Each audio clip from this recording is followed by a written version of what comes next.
Hola amigos de Canal Gente Libre, bienvenidos a una nueva emisión de Un Mundo Raro y bueno, nuevamente volvemos a estar en las instalaciones del Museo de Arte Contemporáneo de Oaxaca. Muchas gracias por las facilidades para esta entrevista y le damos la bienvenida al caricaturista Rocha. Gracias por estar con nosotros. No, gracias a ti, Y bienvenido a Oaxaca nuevamente. nuevamente. Qué chiquito es el mundo, ¿eh? Antes de esta entrevista, bueno, platicamos brevemente de coincidencias que se dan en este ámbito periodístico y bueno, pues es un placer para mí tenerlo también en este programa y poder platicar. El gusto es mío. Cuénteme un poco cómo surge este interés de la caricatura. Bueno, sería difícil exactamente porque yo creo que todos los niños nos gusta dibujar. No sé si tú recuerdes, pero pues seguramente a ti también te gustó dibujar y a todas las gentes yo les digo siempre eso, ¿no? Algunos nos quedamos, algunos es un tipo de concentración que nos sigue gustando y la seguimos practicando toda la vida. Y de ahí surge, primeramente como que es lo lúdico, el dibujo. Y ya después nos volvemos más aves raras los que nos dedicamos a la caricatura, porque la gran parte pues, se dedica más bien como a la pintura, como a cuestiones más de arte. Y somos pocos los que decidimos que queremos que esos dibujos se conviertan en algo humorístico. Si te fijas, es un gremio el de la caricatura que no hay tantos, ¿no? Entonces eso nos vuelve ahí bichos raros. ¿Por qué? Pues yo creo que es una manera de comunicación que se nos da porque queremos transgredir un poco el poder. O sea, yo recuerdo que mis primeros dibujos, pues no sé, por ejemplo, alguna vez que no me quería regresar de vacaciones y mi papá estaba muy de que teníamos que volver, pues seguramente él estaba agobiado por los gastos o por lo que fuera de las vacaciones. Y yo hice una caricatura de mi papá como un ogro, de que pues no, porque nos estaba obligando a todos a regresar de las vacaciones. Al principio se enojó y ya después lo vio y se rió. Y yo creo que eso ha sido siempre el juego, como que ante la figura de algo poderoso que sientes que abruma o algo a los otros, pues ahí es donde la caricatura tiene su función. Así debe de ser, ¿no? Ahora que ya lo hago un oficio y que me dedico a esto, yo digo que la caricatura pues es para criticar los abusos de poder, ¿no? El poder siempre abusa, el poder tiene ahí la arca abierta, ya ves ahorita los gobernadores, no hay uno que se salve, y pues es para hablar de eso, para hablar de que esa gente no abuse, de que la gente que está puesta ahí por otras razones, que está puesta por voto popular, sobre todo esa, ¿no? En la caricatura política pues nos importa hablar de esas personas y de exigirles que deben de gobernar de otra manera. ¿La caricatura se vuelve un contrapeso contra el gobierno o es una forma un poco más fácil de abrirle los ojos al pueblo? Yo digo que la prensa en general, pues no solo la caricatura, sino la opinión, la misma información, pues es un instrumento para pues equilibrar, para cuidar, para informar, pero es un instrumento que debe estar más en función de la sociedad, del conjunto, del bien común, ¿no? De la comunidad. Y pues desgraciadamente luego la prensa se vuelve de grupos de interés, de grupos que también juegan dentro de esta cuestión de los intereses pues, económicos, básicamente, ¿no? Entonces se hace una deformación, se hace un mal uso de ese instrumento, sí. Pero el uso, digamos, la libertad de expresión como tal, pues es un derecho que tenemos de expresar, de informar, de estar al tanto de todo lo que se está haciendo en nuestras comunidades, en nuestras sociedades. ¿Sigue teniendo este gremio de la caricatura el mismo peso en México o se ha ido perdiendo también con las nuevas tecnologías, con los cambios también en los monopolios? Es una pregunta que se hace mucho en los tiempos, sobre todo por los memes, ¿no? Claro. Que se asocia mucho de que si nosotros ya estamos como caricaturistas caducando y los memes nos van a quitar la chamba, ¿no? Creo que hay un momento generalizado así en la prensa malentendido, ¿no? Como si el hecho de que ahora todos tenemos telefonitos y estos instrumentos de tecnología nos hacen de automáticamente reporteros o caricaturistas o fotógrafos. Pues no es así. A la mera hora un reportero tiene una preparación y una cosa es que una persona un día pueda pues hacer improvisadamente un reportaje porque está haciendo una información, porque está, digamos, registrando algo que sucede, y otra cosa es que eso lo haga con disciplina y otra cosa es que tenga ese oficio. Claro. Es bienvenido que eso suceda, es bienvenido que alguien pueda tomar una información que pues posiblemente el reportero no estaba ahí o posiblemente, como tantas cosas pueden suceder, pero no es su disciplina. El día que lo haga disciplina, entonces se convertirá en un reportero. Lo mismo yo diría de los memes, ¿no? El meme simplemente tiene otras virtudes y tiene otras cualidades. Una de sus virtudes o de sus cualidades es que el meme es anónimo. Si no fuera anónimo, es decir, si mañana la gente que hace los memes los firmara, entrarían muchos problemas, porque entonces el mal gusto que puede tener, yo siempre pongo el ejemplo de qué le sucedió a Platanito. Alguien lo grabó mientras hacía el chiste de mal gusto de los niños quemados de la guardería ABC y entonces se volvió muy criticado. Por supuesto. Cuando es anónimo se pueden hacer ese tipo de chistes. Yo recuerdo los chistes del sismo de México, los chistes de San Juanico, de todas esas tragedias, y alguien puede meter una ocurrencia anónima y pues se hace una risa sorda de la gente que la perdona. Cuando tú lo firmas, tú eres responsable. Entonces el caricaturista es alguien que hace humor, pero hace un humor con responsabilidad, hace un humor con muchas aristas, más trabajado y que tiene que llegar a una cierta exactitud. El meme no, el meme es libre y es lo que es el chiste del corriente del Vox Populi, ¿no? Claro. Y tiene su gusto, o sea, cuando obviamente a veces tienes que irte a asomar a ver qué pasó con los memes para no repetir, porque a veces, no sé, cuando se fugó el Chapo, pues había unos memes muy buenos, ¿no? Casi cartones, pero digo lo mismo que hace rato, el día que una persona que hace memes lo hiciera total, así, se dedicara totalmente a eso, pues terminaría siendo un caricaturista. Otra cosa, la caricatura sigue gustando por el dibujo. Así es. A la gente le sigue gustando esta cuestión artesanal, manual, porque hay caricaturistas que ya usan, digamos, fotos, ¿no? No gusta tanto, todavía gusta mucho que haya un oficio artístico de alguna manera, manual, artesanal, en esto. Sí. Ventaja para nosotros, porque eso pues es pues son piezas únicas, una ¿no? disciplina que hemos tenido toda la vida, Claro. que hemos pues cultivado, ¿no? Es decir, el dibujo cada vez lo hace uno mejor, o eso pretende, porque pues lo practicas, lo dibujas, lo estudias, ¿no? En algún momento, bueno, al tener esta facilidad del dibujo, ¿no decidió o pensó en estudiar artes plásticas o también dedicarse en algún momento a la pintura por esta facilidad? Sí, van muy mancomunadas y de hecho son parte de las influencias. Uno no solo está viendo caricaturistas, sino que también ves, o sea, a mí me encanta Picasso como dibujante. Todo lo que sea dibujantes, pues te gusta. Claro que hay, en la cuestión periodística, pues el tiempo de experimentación es limitado. O sea, tu experimentación está en función de los tiempos. Pues así es. Y los tiempos pues son de un día para otro, ¿no? En cambio, en el arte, pues puedes tener ese chance de que si vas a tener una exposición en X tiempo, puedes explorar el dibujo, puedes practicar, hacer experimentos, que no te puedes dar ese lujo en la caricatura. Pero pues crecemos de alguna manera juntos. También a los artistas les gusta la influencia de la caricatura. Claro. O sea, Posada marcó a muchísimos pintores, lo sigue marcando, ¿no? Y era un ilustrador de prensa, era un caricaturista.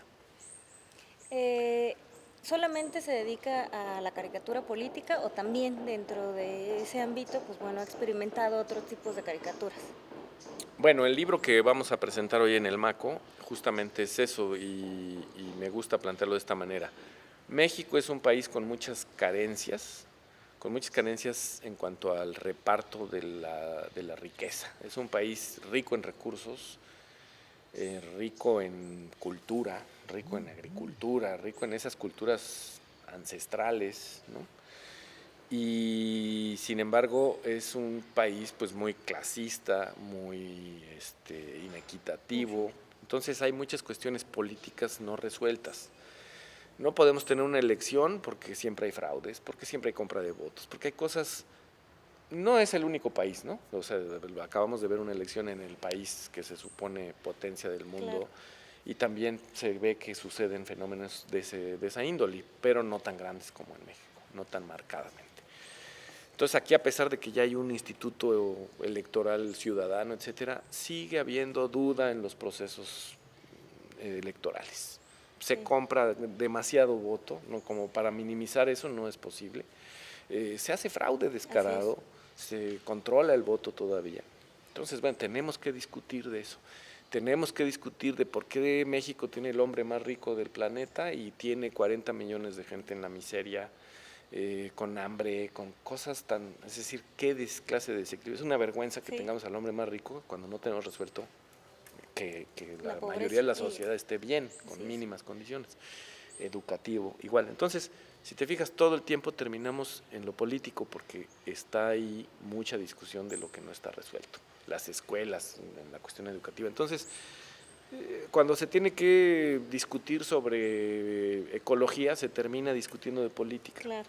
Cuando se discute de cuestiones energéticas, de petróleo, todo eso, no tenemos discusiones que lleguen a donde deben de llegar porque siempre está tan primero esta cuestión de, bueno, ¿y quién se va a enriquecer de esto y quién va?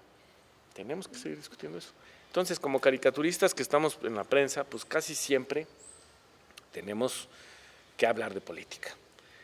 Pero, de repente, queremos también un respirito, ¿no? Algo que sea otra cosa. No deja de ser político, pero no en la misma cantidad ni en la misma forma, ¿no?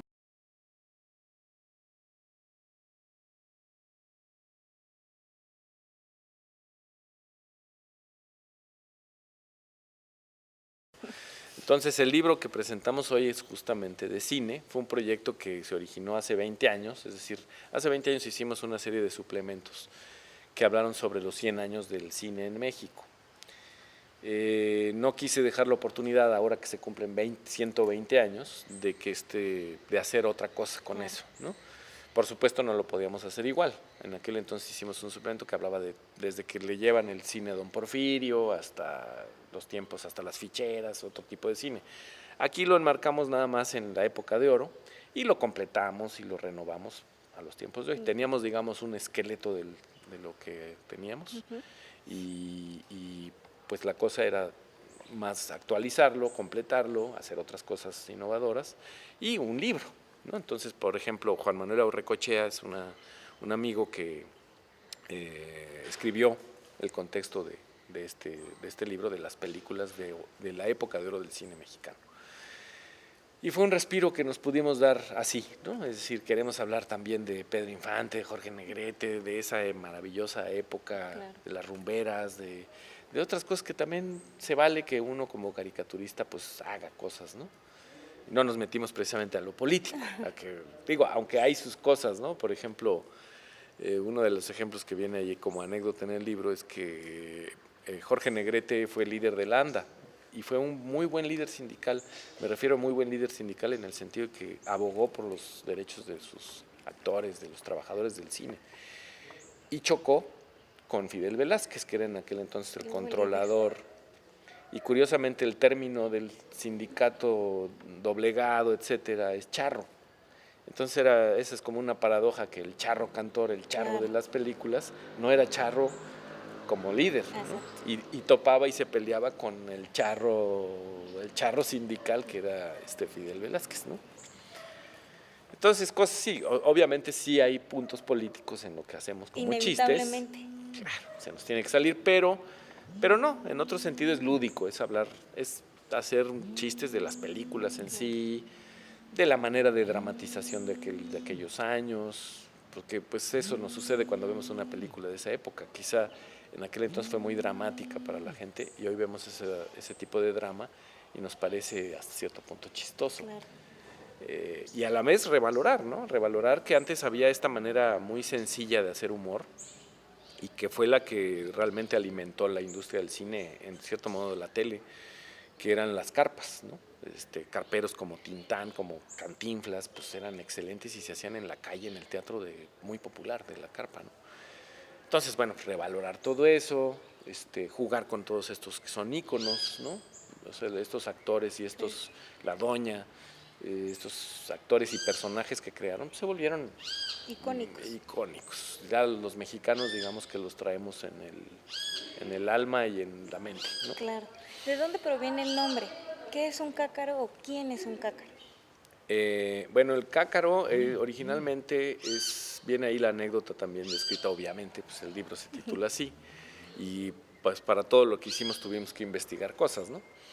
El cácaro originalmente, una de las versiones, porque hay varias, ¿no? Es que en Guadalajara había un cine que proyectaba todavía películas de cine mudo, y la gente, pues, rancherona así de Guadalajara, pues no entendía muy bien las películas. Entonces iba a la sala y el dueño de la sala se dio cuenta que la gente, pues, como que no entendía, como que no le gustaba tanto. Y entonces decidió él pasarse al frente, el que ya conocía de memoria las películas, y les explicaba un poco qué estaba sucediendo. Entonces ya la gente, pues, se animaba más a ir al cine, a recomendar la película. Y su ayudante, porque en aquel entonces eran máquinas de manivela, ¿no? Entonces la película corría cuando alguien estaba manipulando realmente el rollo, ¿no? Hoy eso ya se perdió, No, claro. hoy vas a un cine de estos nuevos y ya no hay gente atrás, todo es maquinizado, computarizado, etcétera, pero en aquel entonces era manual totalmente. Y entonces el ayudante había tenido viruelas de niño y había quedado marcado, pues, por la enfermedad, y le apodaban, pues, el cácaro, el cacarizo. Entonces el cuate cada que se dormía con la manivela, tú te imaginas estas tardes así bucólicas y calurosas, bochornosas de Guadalajara de verano, el cuate ahí haciendo con su manivela, pues, se quedaba medio dormido, y el dueño, que veía que empezaba a pasar algo con la proyección, le gritaba: ¡cácaro! Parece que de ahí se quedó. Es decir, hay cosas que se quedan así en el Vox Populi, ¿no? Claro. De ahí quedó la con cácaro, cácaro, y pues ya después todos, cada que hay alguna falla, es más, ahora que ya no hay personas y hay una máquina, seguimos gritando cácaro. Claro. No sé aquí en Oaxaca, pero por ejemplo en México, cuando ponen los anuncios del Partido Verde en el cine, que ya ves que hay ahí sus cosas arregladas entre los dueños de los cines y el Partido Verde, pues todos chiflamos mentadas de madre y le gritamos al cácaro, por supuesto. Claro. ¿Qué pasa con esta ironía y estas risas en que los mexicanos abordamos todos estos temas que nos deberían de doler y hacer conciencia, pero bueno, siempre terminan siendo humorísticos y hasta nos reímos de nuestras tragedias?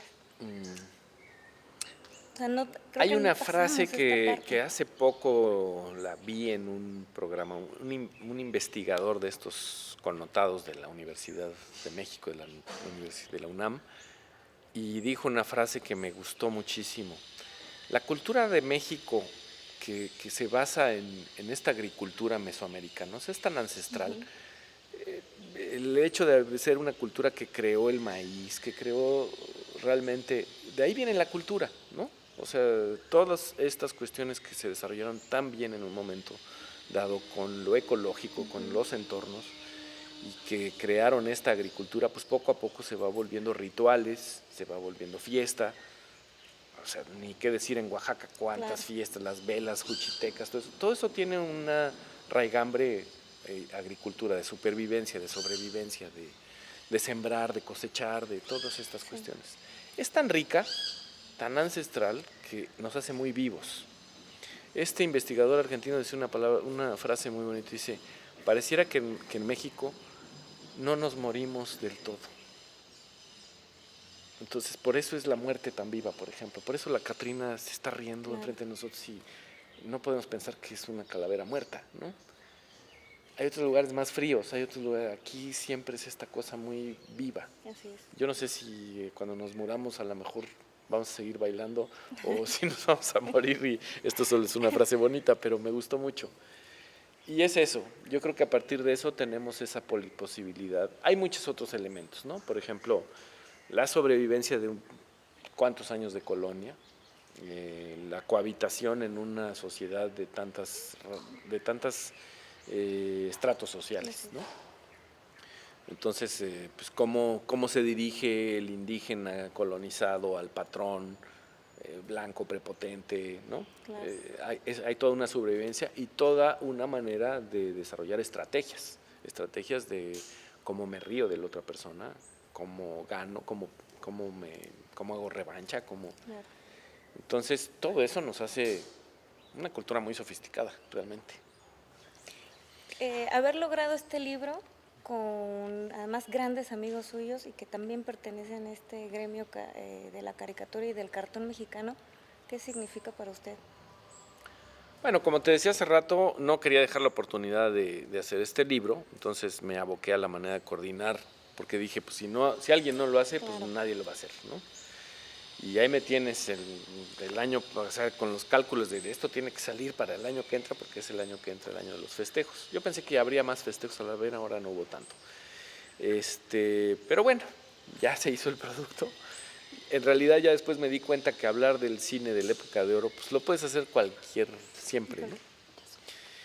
Y entonces me aboqué a hacer la coordinación, a perseguir a mis colegas, de los que trabajamos originalmente en el proyecto que se publicó hace 20 años en el periódico. Somos 3, Magú, Luis Fernando y yo. Y Hernández, yo vi que tenía otros trabajos en otros lugares. Él no estuvo en ese proyecto original, pero yo sabía que tenía ilustraciones sobre el cine. Él, de hecho, estudió cine. Entonces, por eso él siempre estuvo en ese tipo de publicaciones escolares y de la universidad, hablando de cine. Entonces le dije, ¿por qué no me mandas tu material y vemos qué puede empatar con lo que estamos haciendo nosotros? Y entonces así se completó.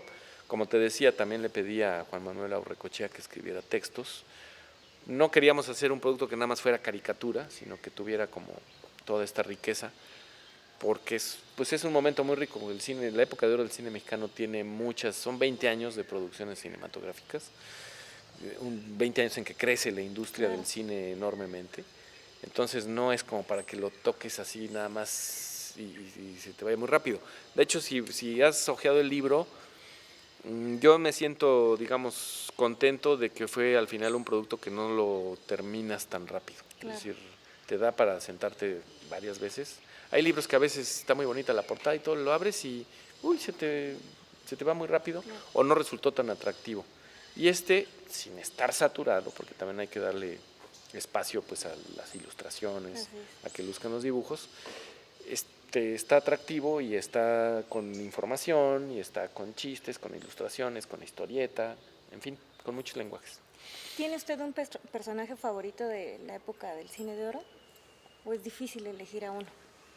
Me vas a dejar como Peña Nieto en la Feria del Libro de Guadalajara, de que no me acuerdo. No, por supuesto, más bien ese es uno de los problemas que tuve con este libro. El libro yo lo quería hacer, tú sabes, a la hora que dices, bueno, voy a hacer un libro y cuántas páginas, digamos, es lo posible. Tienes que pensar en varias cosas, cuánto va a costarle a la gente, en fin.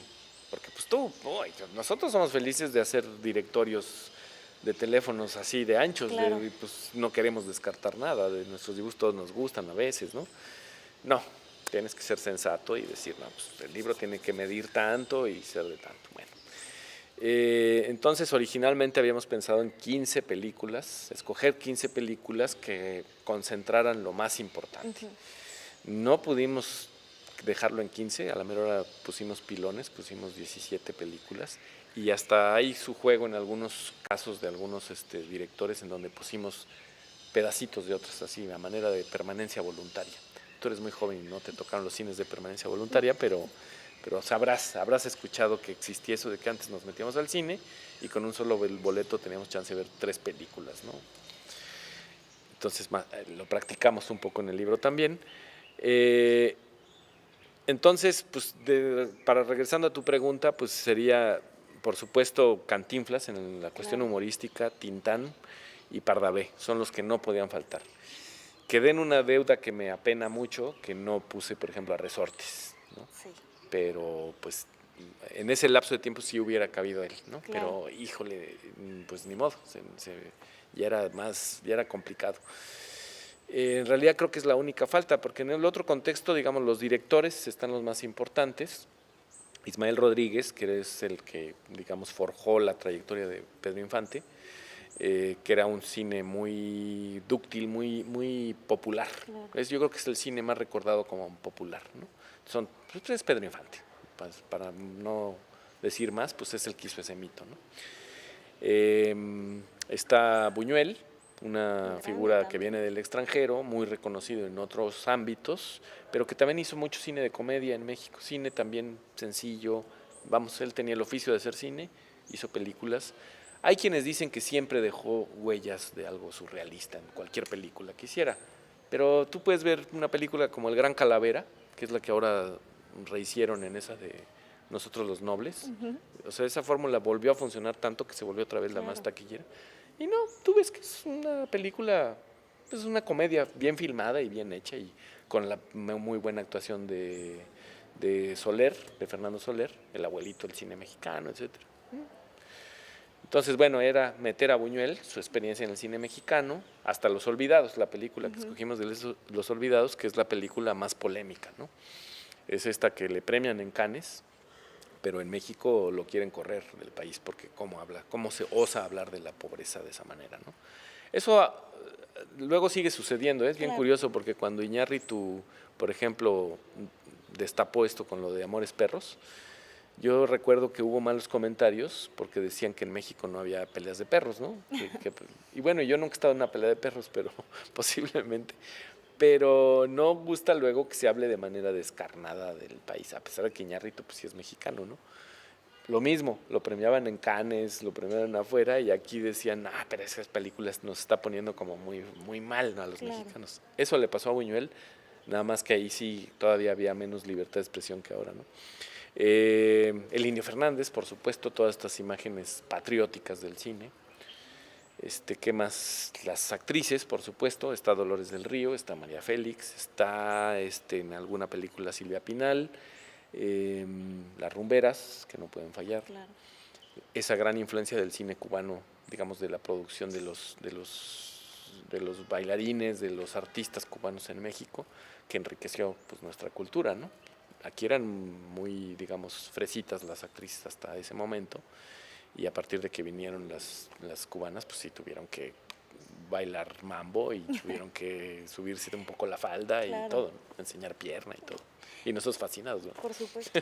¿Es una nostalgia también ese México que se ha ido perdiendo un poco? Sí, pues por supuesto te da, bueno, lo digo de chiste, pero no sé si a ti te suceda. Yo cada que veo estas películas me imagino que la gente vivía en blanco y negro, cosa que me gustaba mucho, ¿no? Me gusta mucho imaginar que Pedro Infante no era colores, que era en blanco y negro. Claro. Bueno, aunque también tiene películas en color como Tizoc, pero pues hay desde esa nostalgia tecnológica, ¿no? Es decir, la tecnología daba para una manera de representación que después fue rebasada y que después, pues de hecho el fin de la época de oro del cine mexicano empieza a tener conflictos con esas cuestiones. Ya llegó la tele proyecta otro tipo de cosas. Por decirte, el cine de la época de oro era muy musical y la gente realmente iba a ver películas, pero también iba a ver a los actores cantar y también iba a darse un espacio musical. Todo ese cine, no solo de México, sino de Estados Unidos, de otros lugares, se daba mucho que fuera una comedia musical, claro, ¿no? Pues claro, después llega la tele empieza a absorber los programas musicales de tanda, etcétera, entonces ya no hace falta que estén en el cine se va volviendo en algunos casos muy realista y va perdiendo esta cosa de que en realidad pues no cantamos tanto cuando estamos, o sea, no me voy a parar ahorita a cantarte una canción, ¿no? Como sí sería en una película mexicana de esa época, aunque bueno, me encantaría, ¿verdad? Cantar estaría una serenata, etcétera, ¿no? Pero entonces, sí, pues da nostalgia de ver cómo la gente tenía más candidez. En algunos casos había más, es esto que, por ejemplo, la comicidad para mi gusto ha perdido.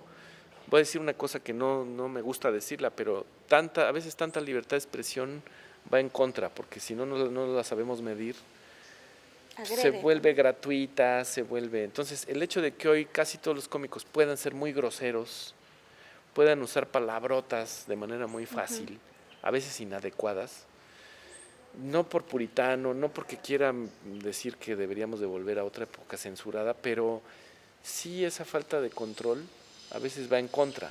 A veces pareciera que decir una grosería ya es un acto de humor y no lo es.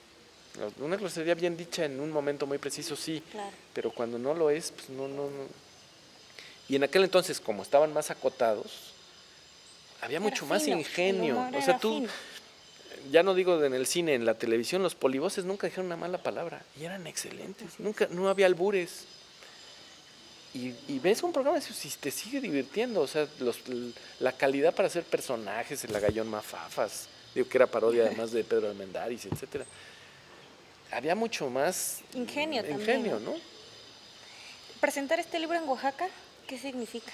Porque bueno, aunque no es, como ha hablado usted, totalmente político, pero bueno, en este estado que estamos, no sé...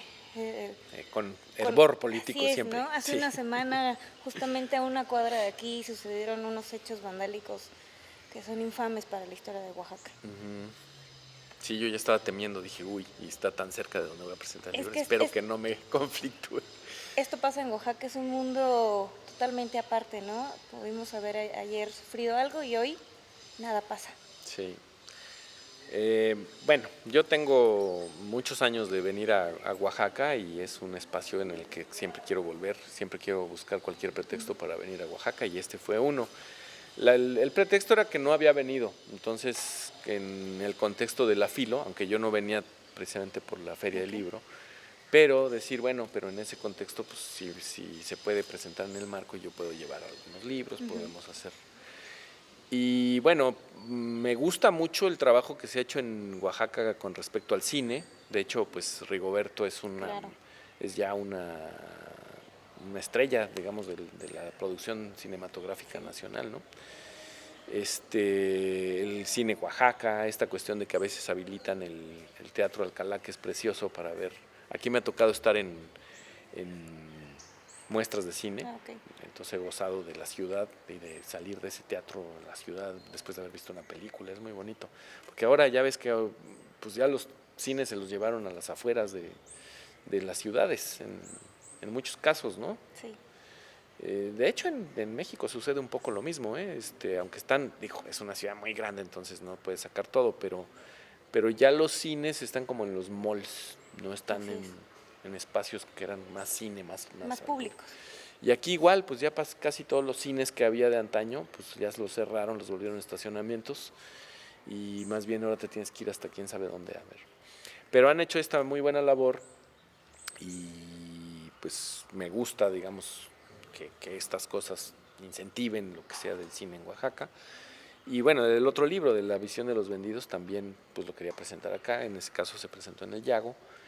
Y pues sí, no quería dejar a Oaxaca fuera de estas presentaciones, ¿no? En algunos casos me han invitado, aquí fue más de organizarlo todo, pero quería venir a presentarlo aquí para el público de Oaxaca.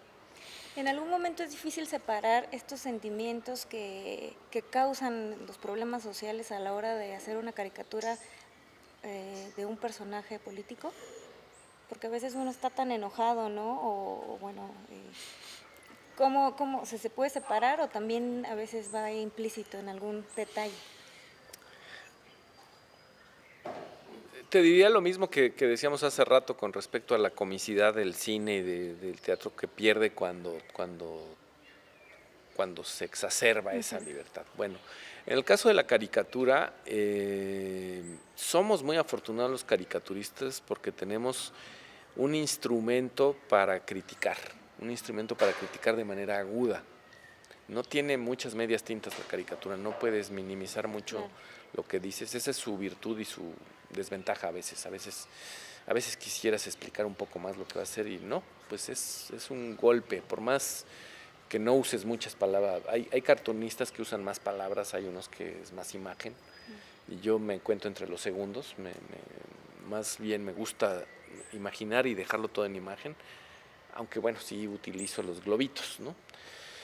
Y los juegos de palabras y todo. Pero por más coraje que a veces, por supuesto, un personaje como Javier Duarte, ¿no? Todas las cuestiones, todos los robos que se han hecho, y que lo han dejado impune tanto tiempo, o sea, ya es hasta el final que lo empiezan a perseguir, lo que debió haber sido acotado desde el primer año, desde que daba muestras, ¿no? Ahí están la ASF, las auditorías, están diciendo cada año lo que estaba pasando y no hacían caso a las auditorías. auditorías que nos cuestan a todos los que pagamos impuestos, Claro. que están pagadas, para que no se haga caso porque hay otros pactos de impunidad. Bueno, por supuesto da mucho coraje. Pero pues es como el que se enoja pierde, es decir, no debes de perder la compostura como caricaturista y tu crítica pues debe de ser hasta cierto punto elevando el tono, ¿de qué te estás refiriendo? No, lo que digo en esos casos es, bueno, una mala palabra, una mentada de madre la puede decir cualquier persona. ¿Cuántas veces no nos pasa que venimos manejando el coche y nos gritan o gritan? Pues eso lo puede decir Claro. cualquiera. Tú como caricaturista, salvo en muy contadas ocasiones en donde se merezca el asunto, una mala palabra, lo debes de hacer, pero es como romper el vidrio de emergencia. O sea, en general tú debes de resolverlo con más imaginación y pues con más dedo en la llaga, es decir, sí haciendo mucha crítica, sí puntualizando muy bien a qué te estás refiriendo, pero no de llegando a un tono tan burdo, Claro. ¿no? Aunque luego lo que Aunque veas se lo es muy merezca. burdo. O sea, bueno, puse el caso de Javier Duarte, pero pues ahí está el caso internacional de Trump. O sea, está llegando a la presidencia un personaje de broma, ¿no? Así es. ¿Has sufrido censura en algún momento? ¿O existe censura en el medio del cartón político? En mi carrera no, es decir, yo he estado en los espacios que he construido al lado de un grupo de otros periodistas a los cuales he respetado mucho.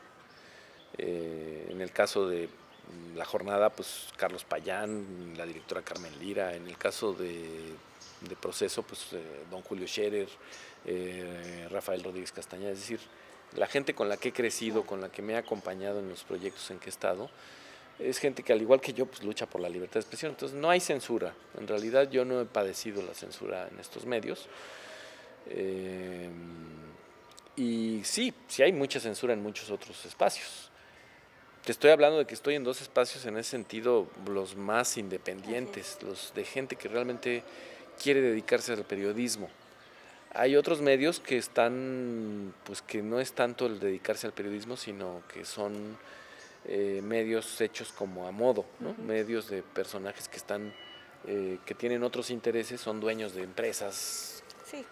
Y una de sus empresas para chantaje político, para todo, pues es hacer un periódico, una revista. Pero no he estado en esos casos. Espero no estar. ¿Dónde se puede adquirir el libro? Además de... El libro está repartido en las librerías de México. Tú sabes, la distribución luego es medio problemática, entonces a veces se distribuye, luego recogen, luego vuelven a distribuir. Seguramente ahorita para las Navidades, Año Nuevo, van a redistribuir por varios lados. Pero al menos online yo sí lo he estado revisando, está en las librerías más picos, no sé si puedo dar goles, pero no hay ningún problema. Gandhi, Sótano, Péndulo, ese tipo de películas, al menos lo he revisado en línea y está. A veces me doy la vuelta a las librerías, Educal, por ejemplo, está en Educal, ambos libros tienen que estar ahí. Y pues así, digamos, en las librerías importantes, ahí han estado. Hoy lo vamos a tener aquí con un pequeño descuento por ser presentación. Desgraciadamente no puede traer tantos, pero espero que haya lo suficientes para el público que viene. ¿Redes sociales para que el auditorio lo siga? No, soy muy cobarde y yo no me he metido al Twitter porque me falta el tiempo en la vida, entonces... Y el Twitter yo me lo tomo en serio, porque luego hay gente que dice, ya, métete y todo, pero luego decir una opinión que te puede suceder como en un tiempo tan corto, como dice Juan Villoro, una frase, antes de pensarlo ya lo enviaste, ¿no? Claro. Entonces tengo temor a eso. Nada más tengo la de Facebook, Monero Rocha, y ahí sí, pues siempre estoy subiendo toda la información que hay a esto respecto. Por ejemplo, el anuncio de la presentación de hoy, pues lo subo ahí. Okay. No me meto mucho yo a hablar me da miedo esas cosas, pero sí a meter la información de lo que ando haciendo por los lugares. A veces pre y a veces post, ¿no? Así, hubo esta presentación, me mandaron estas fotos, las subo. Pero no tanto de que esté chateando porque se nos va la vida en el chat, ¿no? Le agradezco mucho esta plática y bueno, pues que sigan los proyectos. Bienvenido a Oaxaca y bueno, pues ojalá nos veamos nuevamente por aquí y bueno, pues disfrutar la estancia y que sea un éxito. el libro. Muchas gracias, te felicito y qué bueno que estés haciendo toda esta actividad periodística de estos tiempos, ¿no?